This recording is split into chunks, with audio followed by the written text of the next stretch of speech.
반갑습니다. 구름책방 구독자 여러분. 벌써 4월이 다 지났습니다. 오늘은 4월에 제가 만났던 책들의 이야기를 여러분에게 간략하게 소개해 드리려고 합니다. 4월에 첫 번째로 본 책은 리처드 마우 그리고 산더 프리히운이 쓴 다원주의들과 지평들이라는 제목의 책입니다. 제목부터가 조금 어렵죠. 다원주의들과 지평들.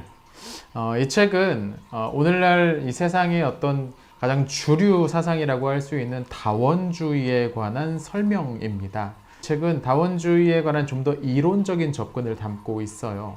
다원주의를 어떻게 우리가 바라봐야 될 것인가, 그리고 다원주의를 분류하는 방식들, 기독교인들이 이 다원주의의 어떤 부분은 수용할 수 있고 어떤 부분은 우리가 끝내 수용할 수 없는지 이런 내용들을 담고 있는 거죠.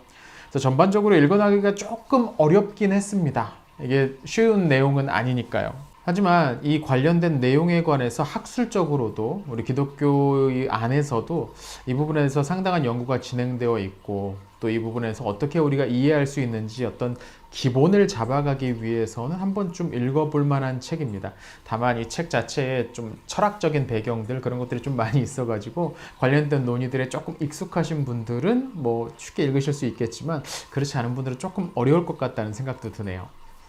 자, 그리고 두 번째 본 책은 신아연이 쓴 스위스 안락사 현장에 다녀왔습니다 라는 제목의 책입니다. 제목이 이 책의 내용을 다 이야기를 했던 것 같아요. 신아연이라는 분이 쓴 글을 멀리서 보고서 그분을 알고 있었던 어떤 분이 오늘 갑자기 연락을 해온 겁니다. 자신이 죽으려고 하는데, 안락사를 하려고 하는데 그 과정을 끝까지 같이 지켜봐 줬으면 좋겠다라고 연락을 한 거죠. 여러분이라면 어떻게 반응을 하셨을까요? 이분이 이제 고민을 굉장히 많이 했는데, 자신의 오랜 팬이라고 또 이렇게까지 특별히 요청을 해왔다면 뭔가 그 이야기들을 글로 남기기를 원했던 건 아닐까라는 생각이 들어서 그 여정에 함께하고 돌아와서 그 내용들을 좀 적어 놓은 그런 에세이입니다.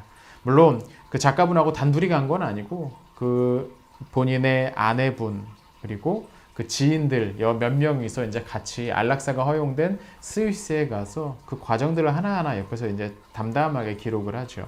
또 이 여행을 같이 갔을 때는 그렇지 않은데 돌아오고 나서 얼마 후에 이 저자가 기독교 신앙을 갖게 됐다고 하더라고요. 그래서 책 후반부에는 이 안락사라는 주제를 우리가 어떻게 기독교인으로서 어떻게 받아들여야 되는가, 이런 거에 대한 고민이 조금 있었던 것 같습니다. 여러분은 안락사에 대해서 어떻게 생각하십니까? 한번 책을 읽고 고민해 볼 수 있는 그런 책이 아니었나 싶습니다. 그 다음으로 본 책은 랜디 코미사가 쓴 승려와 수수께끼라는 책입니다. 요거 우리 구름책방에서 한 10번에 걸쳐서 우리 김mon교 교수님과 같이 이 책 읽기 영상을 찍었던 바로 그 책이죠. 저도 이 책 오래전에 읽었다가 이번에 이제 영상을 찍으면서 다시 한번 차근차근 정독을 했는데, 역시 꽤 좋은 시사점들이 많이 있구나라는 생각이 듭니다. 기본적으로 이 책은 경영학과 관련된 책인데, 꼭 경영학이 아니라도 인생을 경영하는, 그러니까 우리 살아가는 우리 모두에게 여러 가지 면에서 좀 이런 부분이 중요한데 우리가 놓치고 있었구나 라고 좀 깨닫게 만드는, 인생 전반에 걸친 그런 여러 가지 논의들을 엿볼 수 있는 그런 책입니다. 경영학, 뭔가 창업을 하시려고 하신다면 꼭 한번 읽어보셔야 될 내용이고, 그렇지 않더라도 읽어보신다면 결코 후회하지 않을 그런 책이라고 생각합니다. 그 다음으로 본 책은 브라이언 그린이 쓴 엔드 오브 타임이라는 책입니다. 여러분, 이 브라이언 그린이란 이름 아시는 분들도 계시겠죠. 물리학, 천체 물리학과 관련된 책들을 써냈습니다. 예전에 이분이 쓴 우주의 구조인가요? 그런 책도 한번 읽어봤었는데, 이번 책도 역시 두껍습니다. 이분 두껍게 쓰는 게 특징인가 봐요. 책은 엔드 오브 타임, 시간의 종말이라는 뜻이잖아요. 우주의 시작부터 우주의 종말이 어떻게 될지 그 이야기를 책으로 엮어간 겁니다. 물론 이 저자는 유물론자고 환원주의자입니다. 그래서 모든 것들을 물리적인 현상으로만 설명하려고 하죠. 물론 우주의 역사가 저는 이 저자의 말처럼 꼭 될 거라고 생각하지는 않습니다. 여러 가지 갈래와 분기들이 있을 것이고, 지금의 과학자들이 전혀 알지 못했던 어떤 일들이 또 앞으로도 일어날 수 있으니까요. 하지만 오늘날 이 주류 물리학에서 이 우주의 역사에 대해서 어떻게 보고 있는지 좀 엿볼 수 있었던 그런 책이었습니다. 사실 저는 신학을 전공해서 이 물리하고 정말 먼데요. 꽤 재밌게 볼 수 있었던 책이었습니다. 그 다음으로 본 책은 조금 쉽게 술술 넘어갔던 책입니다. 이재영이 쓴 박물관을 걸으며 생각한 것들이란 제목의 책입니다. 지금 국립중앙박물관 여러분 아시죠? 국립중앙박물관을 다니면서 그곳에서 봤던 여러 전시품들, 유물들을 보면서 떠올랐던 것들을 정말 쓴 겁니다. 그러니까 각 유물 하나하나에 무슨 학술사적, 뭐 역사적 의미, 뭐 분석 그런 것들을 쓴 게 아니고 정말 가볍게 박물관을 산책하듯이 어떤 것들을 만나면서 이걸 보고 이런 게 떠올랐네 하는 식의 이야기들이죠. 그래서 읽기가 굉장히 편합니다. 재밌어요. 뭐 김홍도의 그림을 보면서 그 저고리가 바짝 올라갔잖아요. 그걸 요새 그 젊은 여성들이 많이 입는 크롭티를 떠올리면서 크롭 저고리라고 표현하는 시기입니다. 흔히 박물관 하면 좀 딱딱하고 엄숙하고 어렵고 그렇게만 생각하잖아요. 근데 이 책은 박물관을 조금 더 가볍게 즐길 수 있도록 도와주는 책이 아니었나 싶습니다. 뭐 저처럼 정말 가볍게 한번 읽어볼 수 있는 그런 책이기도 하고요. 이 책을 보고 나서 정말 박물관 한번 가봐야겠다는 생각이 전 들더라고요. 조만간 한번 갈 겁니다. 자, 그 다음으로 본 책은 톰 라이트가 쓴 이것이 복음이다 라는 제목의 책입니다. 이것이 복음이다. 정말 말 그대로 톰 라이트는 복음이란 무엇인지와 관련해서 신약 성경을 충실하게 연구하면서 그것을 제안을 합니다. 오늘날 많은 사람들이 복음을 그저 예수님이 십자가에 달려 죽으셔서 우리가 받아야 될 벌을 다 받아주시고 이제 그 벌로부터 놓여나서 하나님의 사랑을 다시 받을 수 있게 되었다라는 그 메시지가 전부인 것처럼 생각들을 하죠. 근데 신약 성경에 나와 있는 1세대 그리스도인들에게 있어서 복음은 그런 것과는 조금 달랐다라는 게 이 책의 핵심 내용입니다. 그럼 어떤 게 달랐느냐? 그것은 이 책을 제가 읽기 시작했던 것은 조만간 이 책을 가지고 영상을 한번 같이 촬영해 보려고 해요. 같이 촬영하기로 한 그 게스트가 이 책 한번 해보자고 해서 알겠다고 해서 먼저 지금 읽었거든요. 그래서 그 책, 그 영상들을 한번 보시면 그 내용에 대해서 조금 더 자세히 알 수 있을 겁니다. 궁금하신 분들은 먼저 책 읽어보셔도 좋고요. 아니면 조금만 기다리시면 그 영상 소개해드리겠습니다. 자, 이번 달에 7번째로 본 책은 히가시노 게이고가 쓴 기린의 날개라는 소설입니다. 역시 히가시노 게이고 언제 읽어도 지루하지 않게 재미있게 읽어볼 수 있는 그런 소설가죠.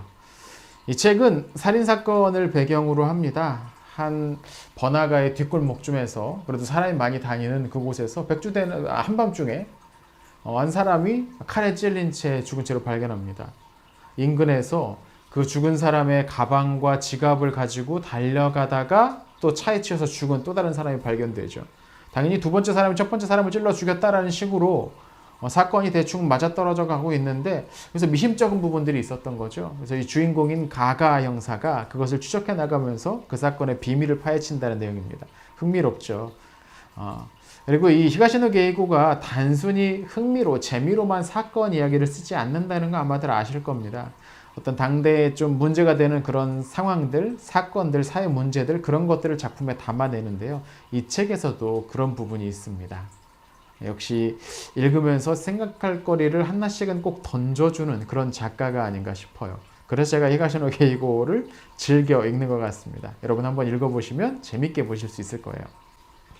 자, 그 다음으로 본 책은 김혜니가 쓴 중국 애국주의와 고대사 만들기라는 제목의 책입니다. 이 김혜니라는 분이 쓴 책을 앞서서도 한두 권 봤어요. 제가 동북아 역사재단 소속에서 일하시는 소장님이라고 알고 있는데 특별히 이 책에서는 중국의 고대사, 삼왕오제 시절, 그러니까 역사와 신화가 조금 애매하게 걸쳐져 있는 그런 시절, 그 시절을 중국에서 최근에 열심히 역사화시키려고 하고 있다고 합니다. 그러니까 그 시절이 실제로 있었던 일, 실제 역사 이야기로 만들어가고 있다는 거죠. 뭐 기록이야, 뭐 옛날 기록들이 좀 있고, 또 여기저기서 최근에 발견되는 고고학 유적들이 있는데 그 고고학 유적들을 그냥 이 기록에 이건 황제다, 이건 뭐 염제다 이런 식으로 갖다 그냥 끼워 맞추고 있다는 겁니다. 그러니까 일종의 고대사를 만들고 있다는 건데요. 왜 그렇게 하고 있느냐? 그건 중국 내 체제 불안을 해소하기 위해서, 체제가 불안하지 않도록 만들기 위해서 사람들에게 어떤 대단한 한족, 자랑스러운 중국인 뭐 이런 이미지를 심어주기 위해서 일종의 역사 공정을 대대적으로 하고 있다는 그런 내용입니다. 중국의 역사 공정이 뭐 결국엔 자국의 어떤 내부의 단합과 통일을 위해서 만들었다고는 하는데 이게 문제가 되는 건 사실 그 가운데 우리의 역사, 우리의 고대사도 함께 얽혀 들어가고 있거든요. 그래서 단순하게 그냥 저렇게 하고 있구나라고 넘겨서는 안 될 것 같다는 생각도 드는데 중국이 그렇게 인구가 많아가지고 이렇게 떼쓰고 그냥 밀어붙여버리면 이거 참 곤란하지 않을까요? 뭐 어떻게 할 도리도 없고요. 이 가까운 나라인 일본도 비슷한 식의 역사 개조 작업을 하고 있는데 우리나라 참 좌우의 이웃들이 힘들게 만듭니다. 자, 이달의 마지막으로 본 책은 이언 필립스가 쓴 로스트라는 제목의 책입니다. 제목이 영어인데 내용도 영어는 아니고요. 이 책은 세계 각지에서 반려동물을 잃어버린 사람들이 그 잃어버린 반려동물을 찾기 위해서 만든 포스터, 그 포스터를 모아놓은 책입니다. 재밌는 기획이죠. 그래서 책이 맛쪽으로 되어 있는데 한쪽에는 그 포스터에 나와 있는 외국 사람들이니까 외국말로 쓰여 있겠죠. 그거에 대한 이제 간략한 번역들 그렇게 이제 실려 있습니다. 그러니까 사진집과 비슷하다고 봐도 돼요. 그래서 각지에 어떤 사람들이 어떤 사연들이 있는지 또 동물들을 얼마나 아끼는지 보면은 어린아이가 직접 동물을 그려서 포스터에 붙이는 그런 느낌들도 있고요. 함께 뭐 있을 때 찍었던 그런 사진들이나 뭐 그런 것들도 있어요. 그래서 개나 고양이를 잃어버린 경우가 대부분인 것 같은데 뒤쪽에 가면 뱀을 잃어버렸다고 좀 약간 무서울 것 같아요. 우리 동네 뱀 잃어버렸다고 포스터가 붙으면. 동물과 함께 우리가 살아가면서 하나의 가족, 함께 살아가는 멤버, 구성원이라고 받아들여지는 사람들에게 이 동물을 잃어버린 거 굉장히 큰 충격이고 안타까운 사정이겠죠. 그 마음을 좀 읽어갈 수 있었던 책이 아니었나 싶습니다. 전반적으로 가볍게 읽을 수 있는 책이었고요. 지금 조금 골치 아프게 읽는 책이 한 권이 있어서 그 중간에 그냥 이거 하나 간단하게 머리 좀 식혀볼까 하고서 갖다 읽었는데 뭐 생각보다 금방 또 재밌게 볼 수 있었습니다.